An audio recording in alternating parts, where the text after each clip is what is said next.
D'information, la revue des titres à présent avec Papa Lunsar. Toc Toc Sénégal.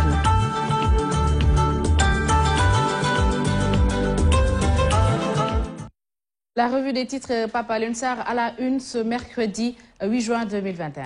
À la une, des victimes qui se confient, des témoignages qui sont glaçants. Ils viennent un peu de la Casamance et l'île quotidien, enfin, des échos violés par des rebelles en Casamance. Les victimes racontent leur vie brisée.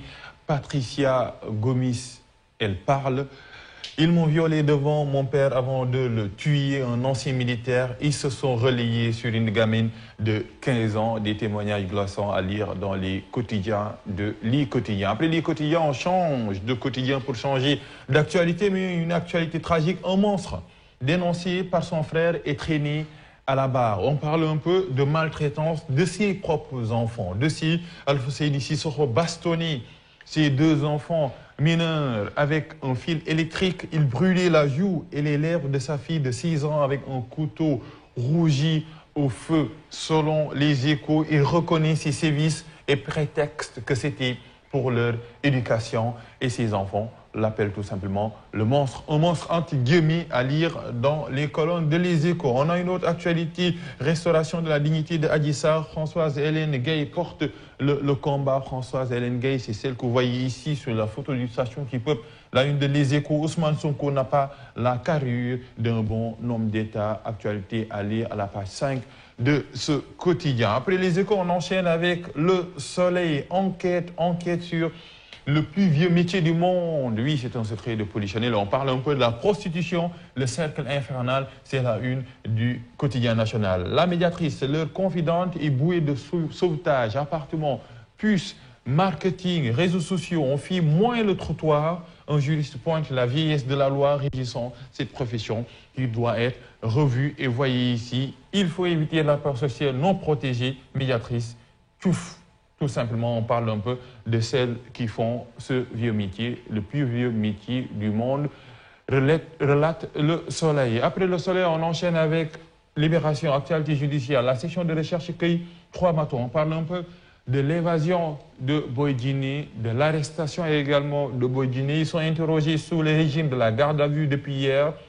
Deuxième retour de parquet pour Baye Modou Fall et compagnie. Le procureur va demander l'ouverture d'une information judiciaire, évasion du camionneur pénal. Boy Djiné a été aidé de l'intérieur. De l'intérieur, précise le journal Libération. Après Libération, on continue avec Vox Pop. Maître Babou s'est déjà expliqué devant le Conseil de l'ordre d'actualité judiciaire également à la une de Vox Pop après son altercation avec le substitut du procureur de Diourbel. Je ne peux rien révéler sur mon audition à révéler la robe noire. Et on a ici Françoise Hélène Gaye et compagnie tirent sur le président de Pastef.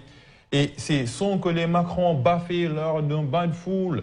C'était hier une gifle qui a fait le tour des réseaux sociaux. La classe politique française condamne à l'unanimité. Et Parc Forestier Ruben Dakarioff, le cabinet marseillais Djelali empoche le contrat et les Lions du football qui empochent une victoire. Les Lions assurent et rassurent selon Vox Pop. Après Vox Pop, on enchaîne avec Le Quotidien qui se penche sur la campagne arachidière. La mauvaise graine, c'est la une de ce quotidien. Le ministre autorise la vente des semences tout venant, entre guillemets. Et le deuxième point, la mauvaise qualité, plus chère que les semences certifiées. Actualité à lire à la page 8. Sécurité routière, le permis à point mort. On parle un peu de ces permis qui seraient peut-être la solution face à ces accidents mortels. Et les Djambars au Mali, mission sans frontières, rivalité politique dans le Nord, bataille pour un pot d'or. Après Le Quotidien, on enchaîne avec Témoin qui témoigne un peu de cette guerre au sein de Tahoud Dakar, minée par les ambitions. On a Barthélémy Soham Al-Wardini, mais également l'ancien maire de Dakar, Khalifa Sall. Affaibli du fait de son éligibilité, Khalifa Sall se voit débordé de partout par des loups aux dents longues qui veulent diriger tout simplement la mairie de Dakar. 3 candidats pour un fauteuil. On peut dire, commune de Diaobé, bras de fer municipal autour de Tarin et la reine de Saba, une beauté sublime, fortement présente dans l'histoire de la religion. Actualité culturelle à lire dans les colonnes de Le Témoin. Après Témoin, on enchaîne avec Tribune, relation Maki-Mimi, ni oui ni non, selon Tribune. Le président sait ce qu'il veut et ce qu'il cherche, selon Tribune. L'ancien président du CES ou du CSE donne l'impression de ne pas savoir ce qu'elle veut. Ce n'est pas encore le Mouro Akso. Cette relation n'est pas encore huilée, selon Tribune, ni oui ni non. Ousmane Thiam, âgé de 17 ans, est introuvable depuis lundi, noyade à la plage de Pikine derrière l'école des pêches. Et cette gifle que vous voyez ici, donnée à Emmanuel Macron, le président de la République française, la gifle reçue par Emmanuel Macron, fait le tour du monde. Après Tribune, on enchaîne avec l'AS. Macky amorce la reconstitution de son appareil politique en perspective des élections locales de janvier 2022. Après Aminata Touré, d'autres frustrés au palais Mohamed Boun Abdallah Dionne et Maître Alioune Badara Cissé. Attendu. On attend le prochain quotidien qui va venir également après là, c'est l'Observateur qui parle un peu de sport avec une mine grise, la mine du ministre des Sports, gestion des stades Matarba Fibdi par Ladjor. On parle du stade Ladjor de Thiès, la polémique, les sorties des Lions et les conséquences politiques actuelles à lire à la page 3. Linguère, affaire des bébés morts, Calcini, la suite judiciaire. Il y a eu la ligne de défense de l'ex-directeur de l'hôpital Maguedlo et ses co-inculpés placés sous contrôle judiciaire. Et hier, une décision du juge du tribunal de Louga. Entretien avec Ali Haïdar. L'océan est menacé d'un effondrement imminent. Pour beaucoup d'espèces, on a atteint, hélas, des seuils de non-retour. La position des écologistes qui n'étaient pas hier, qui n'avaient pas le cœur à la fête. On a match amical Sénégal-Cap-Vert 2-0, la danse avec Sarr et le Idi Show. On parle un peu de Ismaël Sarr. Après l'Observateur, on enchaîne avec les quotidiens sportifs. Stade, 17e succès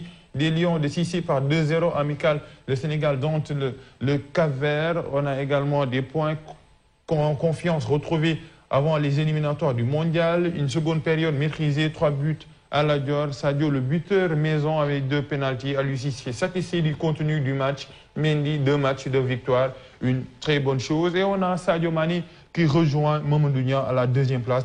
23 buts pour l'attaquant des Lions. Et bon coup de pied hier d'Idrissa Gana Gueye. Gana, le génie libérateur des Lions hier. Après le football, place à la lutte avec son Hollande. On a Bombardier ici. Bombardier prévient un mécène entre Pikine et moi. C'est une longue histoire. Et Sathiès persiste ses signes. Je ne calcule pas une fois dans l'enceinte. Il va croiser tout simplement le lutteur Moussa Ndoye. Nous allons finir cette revue des titres avec les dessins d'Odia qui parle un peu de cette gifle. Une gifle virtuelle donnée par les réseaux sociaux au président, peut-être au ministre de l'économie numérique. C'est paf et paf, 2 gifles même. Chaque fois que je dis que je vais contrôler les réseaux sociaux, le ministre de l'économie numérique reçoit une gifle, 2 gifles même, une épidémie, le vaccin vite. On a Idrissa Seck qui fuit et le président Macky Sall qui a peur parce qu'il y a son homologue français qui a reçu une belle gifle, une gifle hier lors de sa visite au drone. Une gifle présidentielle qui a fait le tour du net. On en parle tout à l'heure avec Safia Ba. Place à la revue africaine Papa Alioune Sarr. Revue qu'on démarre avec la médiation de l'ancien président nigérian au Mali, Goodluck Jonathan. Oui, bonne chance à Goodluck Jonathan parce qu'il doit tout simplement mener la médiation au Mali. Mali, Goodluck Jonathan rencontre le nouveau président Assimi Goïta, actualité donnée par Africa News. Africa News qui continue cette actualité, mais il n'y a pas encore d'attente. La visite de l'ancien survient au lendemain de l'investiture du colonel. Il n'y a pas d'attente majeure. Oui, il y a déjà les faits. L'essentiel est d'avoir une conversation au lieu de médiation avec le président qui, lors du sommet d'Accra en mai, est-il vice-président. Et avec le nouveau Premier ministre, les militaires ont accepté que le Premier ministre soit un civil. Je ne pense donc pas qu'il y aura un conflit entre le Premier ministre et le président, a déclaré Goodluck Jonathan, pas une médiation, mais juste une conversation, parce qu'il n'y a pas d'attente majeure. On relate un peu les faits qui ont eu lieu au Mali. On parle un peu de ce coup d'État, dans un coup d'État, 2 coups d'État contre Ibeka, mais également contre le président, l'ancien président de transition, Bandao, le 18 août, le 24 mai, 2 coups d'État qui ont permis à Assimi Goïta d'être aujourd'hui le nouvel homme fort du Mali. Il s'appelle le colonel Assimi Goïta. Et en République démocratique du Congo, un hôpital a été attaqué par des hommes armés. Avec des conséquences désastreuses. Un hôpital attaqué en RDC, 10 civils tués. Un hôpital incendié en Ituri, tragique. Actualité donnée également par le site Africa News, on continue cette actualité. Médecins sans frontières qui condamnent ces attaques. Toutes les parties ont la responsabilité de veiller à ce que l'infrastructure et les personnels médicaux soient respectés, a déclaré Frédéric Laï Manatsoa. Il est le chef de mission de Médecins sans frontières en RDC. Les groupes rebelles qui attaquent les hôpitaux, conséquence 10 morts quand les hôpitaux sont attaqués. Ça montre un peu que le signe de la violence a atteint son paroxysme en RDC, un pays divisé par des conflits ethniques, mais pas que Aïssata Ndiaye Fall. Et on termine avec des informations sur le coronavirus, Papa Alioune Sarr. Une 4e vague menace la Tunisie. Oui, exactement. La Tunisie qui a le rhume et la fièvre monte. Covid-19 en Tunisie, la peur d'une 4e vague d'infection. Et on continue cette actualité donnée par RFI. Un confinement a été ciblé, une décision du gouvernement à Kairouan, un confinement sanitaire ciblé d'une semaine a été décrété. Et les médecins à la retraite, qui ont été rappelés devant l'augmentation rapide des cas. Et on a Djed Ranchiri, le président de l'organisation tunisienne des jeunes médecins qui parle.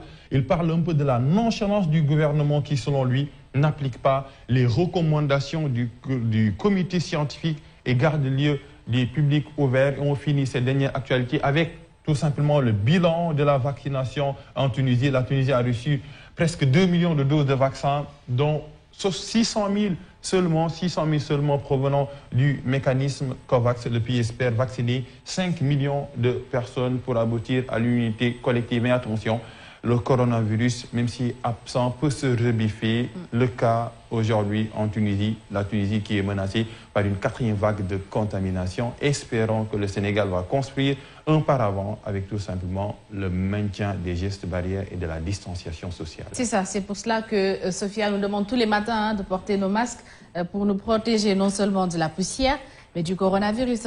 Oui, il ne faut pas oublier que le virus est toujours parmi nous. Ouais, il est toujours là, il est toujours là. Alors portons les masques et là...